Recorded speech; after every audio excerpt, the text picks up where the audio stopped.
Okay, welcome to News from Edgemont. This is the update. I'm Donovan Siddiq. I'm going to give you the latest update on some of the local shenanigans going on in the city of Moreno Valley.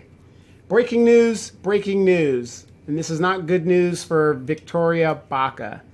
Today I received a call from Sacramento. This has to do with the Fair Play Committee, whatever, the FPPC out of Sacramento. And they gave me a call and wanted to know some information in regards to the FPPC violation that I previously filed on Miss Baca. And according to the Baca Goon Squad and Miss Baca, this case does not exist. She didn't do anything wrong. There's nothing there. Now, Miss Baca is running for the new first district seat. She is a recalled candidate. She is a failed candidate. She is a Highland Fairview former employee, if she's not an employee currently. And she feels that she is going to run based on the fact that LaDonna Jimson is a bank robber. Now, that would work in a regular scenario, but it's not going to work in this scenario because in the 2 years since Ms. Bach has been recalled, she is currently involved in two, not one, two criminal investigations.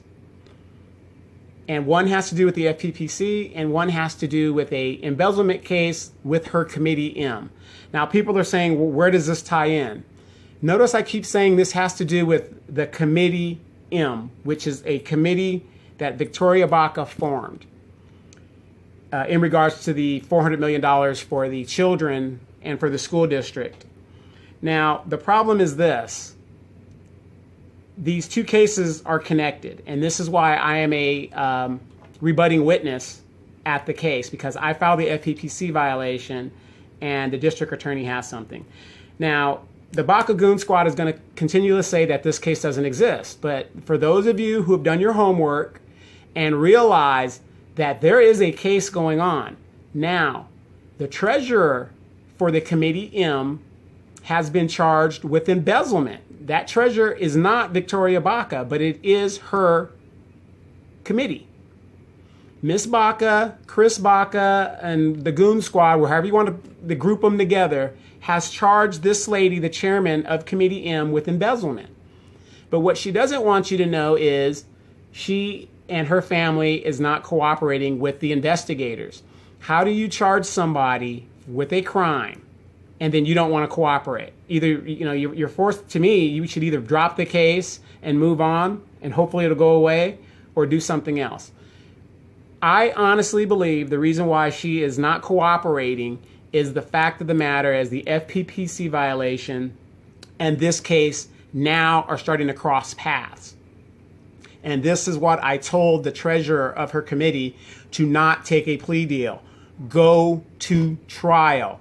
Bring it to trial, subpoena everybody that's involved. You can subpoena me, everybody that's involved.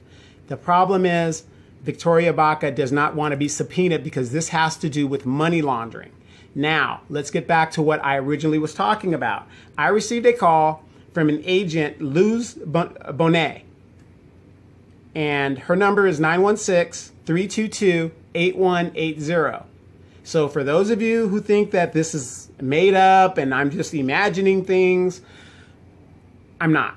Call that number and you will talk to this lady. And if you have information that might be beneficial in helping this case, here's your opportunity to get rid of Victoria Baca and get her out of our politics forever. Not that I think she's going to ever win re-election, because, I don't believe that we are that apathetic in this district. She had her 2 years. She blew it. We know who she works for. She's a Highland Fairview paid employee. It's done. Now, LaDonna Jimson, bank robber LaDonna Jimson, that's a different story. So we're going to deal with bank robber Jimson a little bit later. But right now, this is the breaking story. The reason why I was called was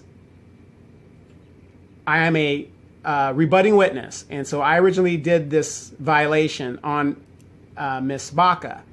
And she's going to tell you, and everybody that will listen to her, who don't want to do their homework, that this case doesn't exist. It's not happening. I just gave you the agent. I just gave you the number. And the reason why I did that is because this is a public person. She has no skin in the game. And if you want to verify this, here's your opportunity. And if you have information, this is your opportunity. The case was not filed in the aspect of it was closed, but it wasn't closed. When it gets to this lady, somebody has asked them to revisit it. And right now, the Baca's probably got the same call that I got to notify them that this case has been relooked at, because these cases are now crossing, just like I knew they would. Just like I knew they would. This has to do, in my opinion, with money laundering. And those of you out there who know how the Bacas get down, they like to open up accounts, have other people open up accounts, write checks to their family members, and then get kickback. So if an example of, I have my brother and my committee writes $1,000 to him, right? And somehow he kicks back $400 to me, even though we used his services or whatever. And so what these people wanted to know was, what were some of the players in my FPPC report, which has to do with a police report, that has to do with this case. This is deep, people. It is deep. You would have to come Friday, 8 a.m., downtown Riverside Criminal Court Building. This is deep.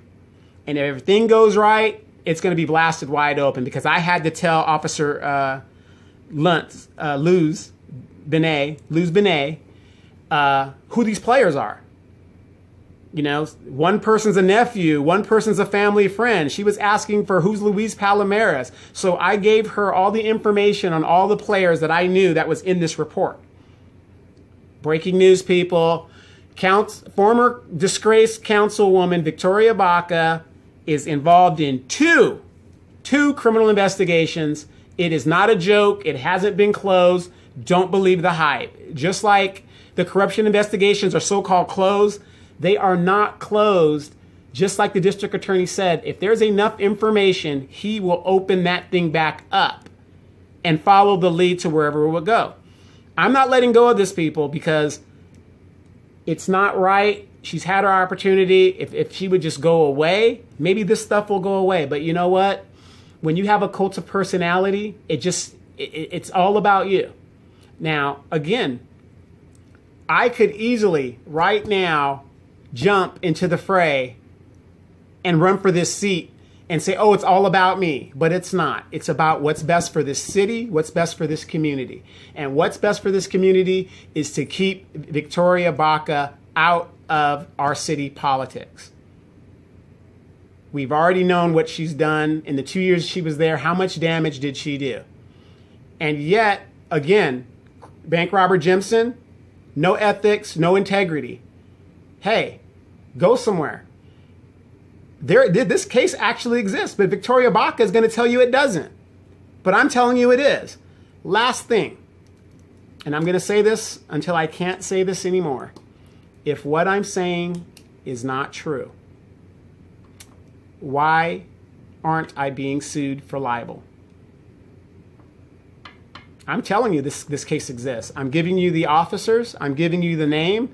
I'm telling you, if you meet me down at the criminal court building on Friday at 8 a.m., I'll show you the case. You can sit there and see it for yourself. Don't believe me. That's what this show is all about. It's to enlighten you, let you know what's going on and what kind of people we're dealing with.